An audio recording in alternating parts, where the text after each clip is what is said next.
భక్తివర్ణ ప్రేక్షకులకి శుభోదయం.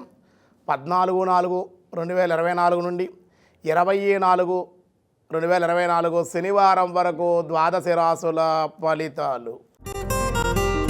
ముందుగా మేషరాశి. మేషరాశి వారికి వారి జన్మస్థానంలో శుక్ర సంచారం జరుగుతుంది.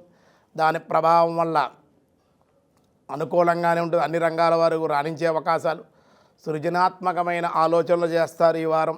దానివల్ల కొన్ని ప్రయోజనాలు సాధిస్తారు. విద్యార్థులు కూడా ఈ వారం రాణించే అవకాశాలు, విద్యందు మంచి అభివృద్ధి, ధన సంపాదన, భూయోగాలు కూడా కలుగుతాయి. ఈ వారం వ్యవసాయదారులకు కూడా అనుకూలంగా ఉంది. ఉద్యోగస్తులు కూడా శుభవార్తా శ్రవణాలు ఉన్నాయి, ప్రయాణాలు ఉన్నాయి, ఆకస్మిక ధనలాభాలు కూడా అవకాశం ఉంది. మరింత అనుకూలంగా ఉండడం కోసం మేషరాశి వారు సుబ్రహ్మణ్యేశ్వర స్వామి యొక్క ఆరాధన, దర్శనము కూడా మీకు ఈ వారం మేలు చేసే అవకాశం ఉంది. తదుపరి వృషభ రాశి. వృషభ రాశి వారికి ఈ వారం శుభకార్యాల్లో పాల్గొంటారు. ధన వ్యయానికి అవకాశాలు ఉన్నాయి. గృహంలో మంగళకరమైన వాతావరణం నెలకొంటుంది. ఉన్నత ఉద్యోగ లాభాలు, కుటుంబాభివృద్ధి, కొన్ని విషయాల్లో కుటుంబ సభ్యులు, స్నేహితులు కూడా మీకు ప్రోత్సాహాన్ని ఇచ్చే విధంగా ఉంటుంది. సంతాన వృద్ధి, దానివల్ల ఆనందంగా ఉంటారు. ఆదాయం పెరుగుతుంది.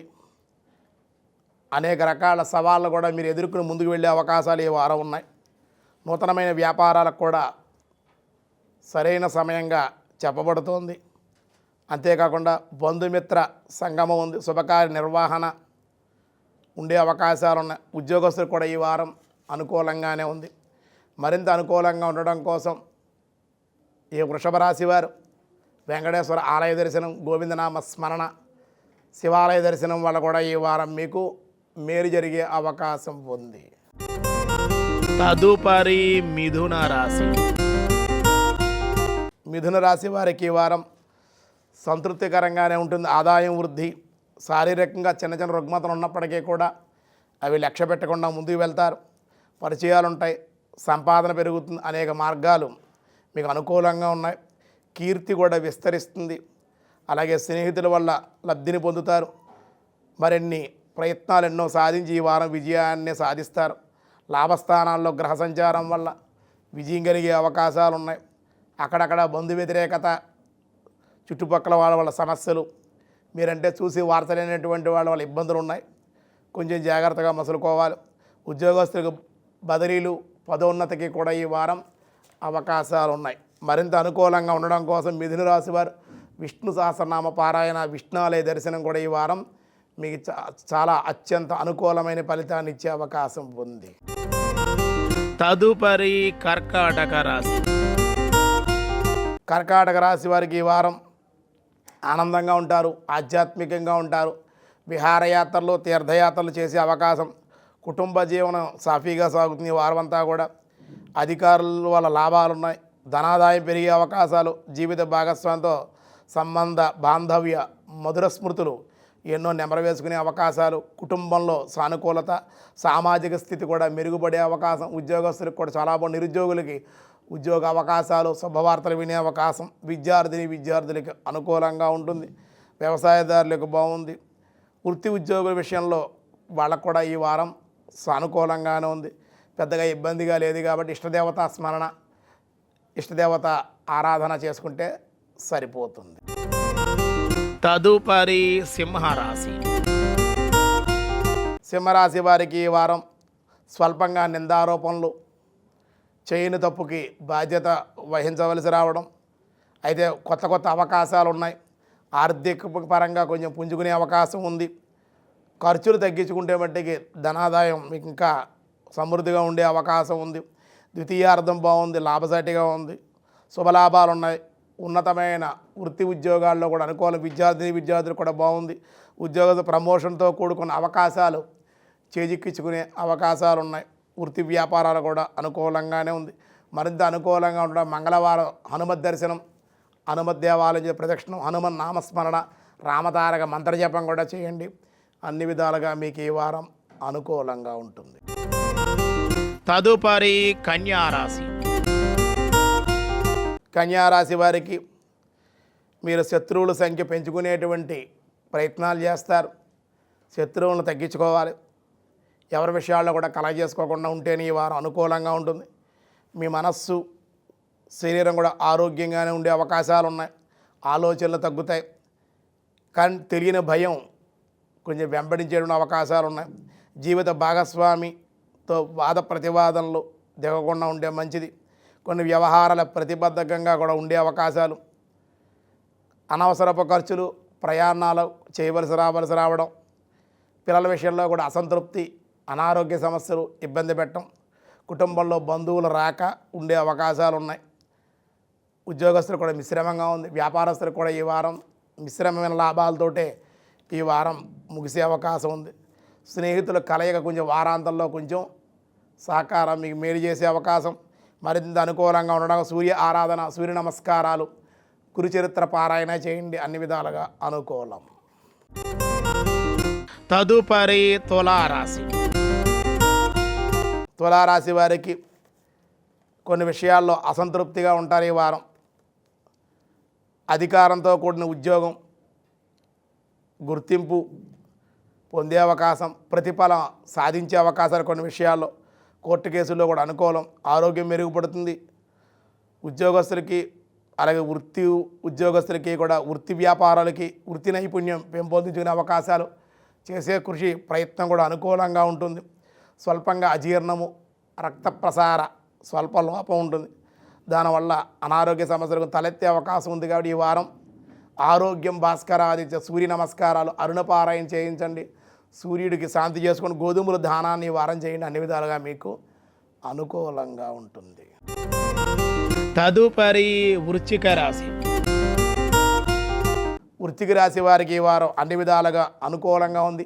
అన్ని రంగాల వారికి కూడా ఈ వారం అభివృద్ధి, అలాగే ప్రేమ వ్యవహారాలు, దయ, కరుణ, దాన ధర్మాలు చేస్తారు. దేవాలయ దర్శనాలు యాదృచ్ఛికంగా జరుగుతుంది. సమాజంలో మీ స్థానం మెరుగుపడే అవకాశాలు, శ్రేయోభిలాషులు, ఆధ్యాత్మికంగా భక్తి ప్రపత్తులు ఉంటాయి.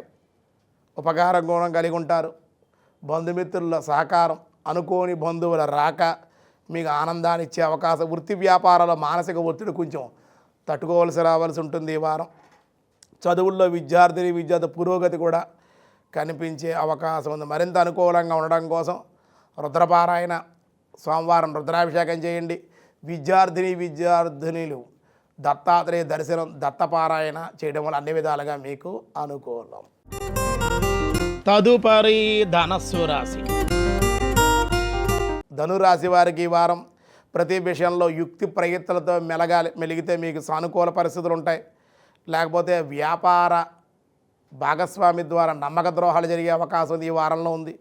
అలాగే భారీ పెట్టుబడులు పెట్టడం ఈ వారంలో, నమ్మి ఎవరికైనా డబ్బులు అప్పుగా ఇవ్వడం, అప్పు ఇచ్చేటప్పుడు కాగితాలు రాసుకోకుండా ఇవ్వడం, అట్లాంటి పనులేవి కూడా ఈ వారం చేయకుండా ఉంటే చాలామంది జాగ్రత్తగా ఉండాలి. ఇచ్చిపుచ్చుకునే వ్యవహారాల్లో ధనుర్రాశి వారి ఈ వారం కొంచెం జాగ్రత్తగానే ఉంటే అన్ని విధాలుగా మంచిది. అలాగే సుబ్రహ్మణ్యేశ్వర ఆరాధన వీలైన సుబ్రహ్మణ్యేశ్వర సంఘ అభిషేకం చేయించుకోండి. హనుమత్ దర్శనం మంగళవారం చేయండి. ఆరోగ్యం విషయంలో కూడా ఏ విధమైన అనారోగ్యాలు కలగకుండా ఉండడం కోసం ప్రయత్నం చేయండి.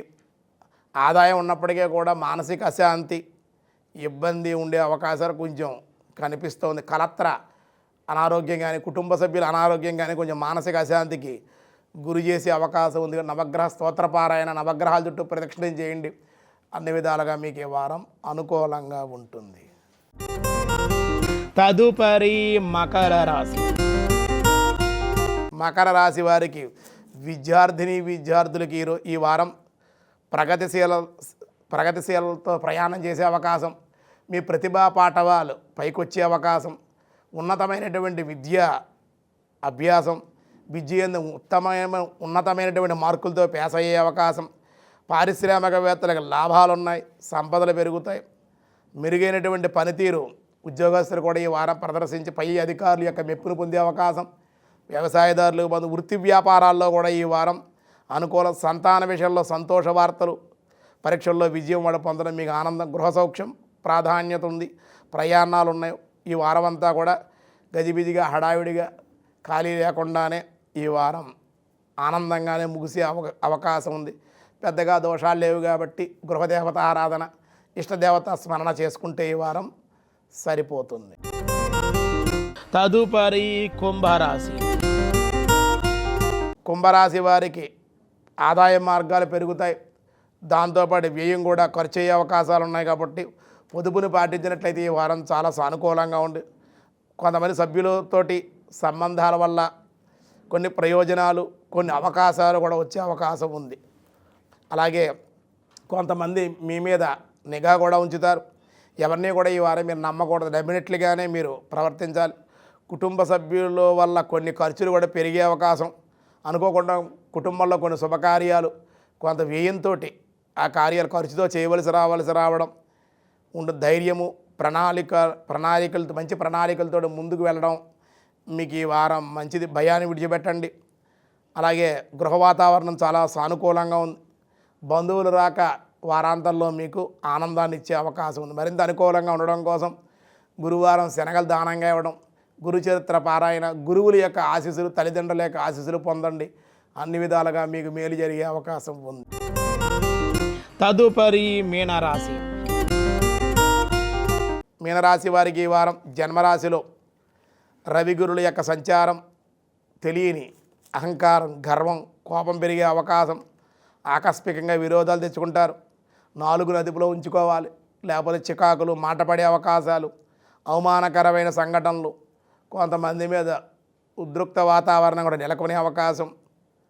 ఆదాయానికి లోటు ఉండదు కానీ ఖర్చులు మీ స్వయంకృత అపరాధాల వల్లే ఖర్చులు కూడా పెరిగే అవకాశం ఉంది. భౌతిక సుఖాల కోసం వెంపర్లాడతారు, విలాసాల కోసం ప్రయాణాలు చేస్తారు, విలాసంగా దుష్ట స్నేహితులతో సావాసాలు ఉన్నాయి. అలాగే పరువు, ప్రతిష్ట, ధనము కూడా ఈ వారం నష్టపోయే అవకాశం. ఏ ప్రయత్నమైనా ఫలిస్తుంది కానీ కొంచెం జాగ్రత్తగా వెళ్ళడం అన్ని విధాలుగా మంచిది. సత్యనారాయణ వ్రతం కానీ, ఈ వారం వెంకటేశ్వర ఆలయ దర్శనం కానీ, శనివారం వెంకటేశ్వర నల్ల నువ్వులతో దీపారాధన, తెల్లపిష్ట నివేదన కూడా చేయండి. వీలైతే శని స్తోత్రం కూడా పారాయణ చేయండి. అన్ని విధాలుగా మీకు ఈ వారం అనుకూలంగా ఉంటుంది. ఈ వారంలో ఈ 14వ తేదీ నుండి 20వ తేదీ వరకు ఉన్న ఈ కాలమానంలో మిశ్రమంగా ఉండడం వల్ల, అలాగే 17వ తేదీ శ్రీరామనవమి వచ్చింది కాబట్టి మాసాన్ని బట్టి ఆ గ్రహాల స్థితిగతులను బట్టి మన పరిహారాలు ఉంటాయి. ఈ వారంలో 17వ తేదీ శ్రీరామనవమి కావడం వల్ల ఈ వారం మన సమస్యల పరిష్కారం ఏమిటంటే వివాహం కానిటువంటి వాడి వివాహం కానిటువంటి స్త్రీ పురుషాదులు, అలాగే సమస్యలతో ఉండేటువంటి వాళ్ళు రామచంద్రస్వామి వివాహం జరిపించుకోండి, లేదా కళ్యాణాన్ని చూడండి. ఆ కళ్యాణాక్షతలు శిరస్సు దాల్చండి, అక్కడ పంచిపెట్టే చలివిడి పానకాలు చక్కగా సేవించండి, రాముడిని స్మరించండి, దర్శించండి. దానివల్ల మీకు చాలా ప్రయోజనాలు కలుగుతాయి. అలాగే సీతారాముల కళ్యాణ మహోత్సవం అత్యంత వైభవంగా ఈ 17వ తేదీ చక్కగా జరుగుతూ ఉంటుంది. శ్రీరామ పత్ని జనకస్య పుత్ని సీతాంగన సుందర కోమలాంగి శ్రీ విష్ణు పత్ని భువనైకమాత వధూవరాభ్యాం శుభదా భవంతు అనేటువంటి విధంగా రామచంద్రస్వామి వివాహం జరుగుతుంది. అందుకేటండి రామాయ రామభద్రాయ రామచంద్రాయ వేదసే రఘునాథాయ నాదాయ సీతాయ పతయే నమః. దశరథ మహారాజు గారు రామాయ రామభద్రాయ, రామ అనేవాడు రామభద్ర అనేవాడు, కౌసల్యాదేవి రామచంద్ర అనేది, రామచంద్రాయ వేదసే. మహర్షులందరూ కూడా వేదసే వేదవేద్యుడు అని పిలిచే, ఓ వేదవేద్యుడా అని రాముని పిలిచే. రఘునాథాయ సీతాయ పతయే నమః. సుమిత్ర కైకేయి కూడా రామచంద్ర అని పిలిస్తే సీతాదేవి మటికి రఘునాథాయ నాదాయ సీతాయ పతయే నమః. నా నాథ ఓ రఘునాథ అని భర్తని పేరుని పిలవకూడదు, కానీ ఎవరైనా సమయంలో రాముడిని రఘునాథ అని పిలిచేది. ఎంత ఆశ్చర్యకరమో చూడండి. అంటే రఘువంశానికి ఆధారమైనటువంటి వాడా, సూర్యవంశీయుడా అని భార్య ప్రేమగా ఎప్పుడైనా ఎవరు లేని సమయంలో రఘునాథ అని పిలిచేది. అటువంటి అన్యోన్యమైన దాంపత్యం సీతారాములది. చాలామంది అనుకుంటారు అదేమిటండి సీతాదేవిని రాముడు విడిచిపెట్టేశాడు కదా, అరణ్యాల వెంట వెళ్ళిపోయింది కదా ఈవిడి, మరి ఎంత ద్రోహం అండి ఆవిడికి అనుకుంటారు. కానీ రాజు అనేటువంటి వాడు ఎలా ఉండాలి, భార్య ఎలా ఉండాలి, భర్త ఎలా ఉండాలి, సోదరుడు ఎలా ఉండాలి, సోదరు ఎలా ఉండాలి, సేవకుడు ఎలా ఉండాలి, తండ్రి ఎలా ఉండాలి, ప్రజలు ఎలా ఉండాలి, అవన్నీ కూడా రామో విగ్రహవాన్ ధర్మ. ధర్మాన్ని మనం కళ్ళతో చూడలేం కాబట్టి రాముడిని చూడండి రా, రాముడు చేసే పనులు చూడండి, ఆయన చేసే శాసనాలు చూడండి, ఆయన చేసే నియమాలు చూడండి, ఆయన ఆచరించే పద్ధతులు చూడండి, ధర్మం అంటే ఇది అని ఎంతోమంది చెప్పాడు. శత్రువైనటువంటి రావణాసురుడు దూత అయినటువంటి మారీచుడు కూడా రాము విగ్రహవాన్ ధర్మ, రావణ ధర్మాత్ముడయ్యా, రాముడి జోలికి వెళ్ళవద్దు, ఆయన భార్యని అప్పచెప్పి అనవసరంగా స్త్రీ వ్యసనం జోలికి పాలు వెళ్ళవద్దు ఇలాగా అని చెప్పి ఎన్నో విధాలుగా చెబుతాడు. రావణాసుడు విండమాట. కాబట్టి అటువంటి ధర్మమూర్తి రామచంద్రమూర్తి అనేది, అటువంటి ధర్మమూర్తి రామచంద్రమూర్తి వివాహం జరుగుతోందని లోక కళ్యాణం కోసమే కళ్యాణాలు. కాబట్టి మనకున్న గ్రహస్థితులన్నీ కూడా తొలగిపోవాలి, వివాహం కావాలి, అన్ని విధాలుగా బాగుండాలంటే ఈ 17వ తేదీ జరిగే శ్రీరామనవమి కళ్యాణ మహోత్సవాలు అందరూ పాల్గొనండి, కళ్యాణాలు తిలకించండి, ఆ కళ్యాణాలు జరిపించుకోండి. అందరూ కూడా తరించి మీ యొక్క ద్వాదశ రాశుల వాళ్ళు కూడా దోషాలన్నీ పరిహారం ఏమిటంటే ఖర్చు లేని పని అన్నమాట. వెళ్తే గుళ్ళోకి కళ్యాణం చేయించుకోవడం, మన దగ్గర డబ్బులు లేవని కూడా గుళ్ళోకి చక్కగా అక్కడ సేవ చేయడం, స్వామి కళ్యాణాన్ని తిలకించడం, చదివే మంత్రాలు ప్రవచనాలు అవన్నీ కూడా శ్రవణం చేయడం, వినటం వల్ల కూడా మనకు చాలా ఆనందాన్ని కలుగుతుంది. ఆ పానకాన్ని కూడా సేవించండి. వచ్చేటువంటి వేసవికాలంలో ఉండే ఆ ఎండతాపం తగ్గడం కోసమే పూర్వకాల మహర్షులు స్వామికి నివేదన చేయడం పానకాన్ని తాగేవారు, అందరికీ ఇచ్చేవారు. అలా తాగుతూ ఉంటే ఈ ఎండ దెబ్బకు వచ్చే వడదెబ్బ తగలకుండా ఆ ఉష్ణతాపం తగ్గడం కోసమే పానకం ఉపయోగపడుతుంది అని మనకి అతి రహస్యాన్ని కూడా చెప్పారు. కాబట్టి మీరందరూ కూడా ఆచరించి ఈ వారం సమస్యలకు పరిష్కారం శ్రీరామనవమి ఒక్కటే. రాముడిని స్మరించడం, కళ్యాణాన్ని చూడటం, దర్శించడమే. ఆ తలంబ్రాక్షతలు కూడా కళ్యాణాక్షతల శిరస్సును దాల్చండి. వివాహం కానివ్వండి స్త్రీ పురుషాదులకు తొందరగా వివాహం జరిగే అవకాశాలు కూడా ఉంటాయని చెబుతూ ఈ సీతారామ కళ్యాణం జరిపించుకోవాలనుకునేటువంటి వాళ్ళు నన్ను సంప్రదించండి. భక్తివన ద్వారా కానీ తెలుగు వన ద్వారా కూడా సంప్రదించండి.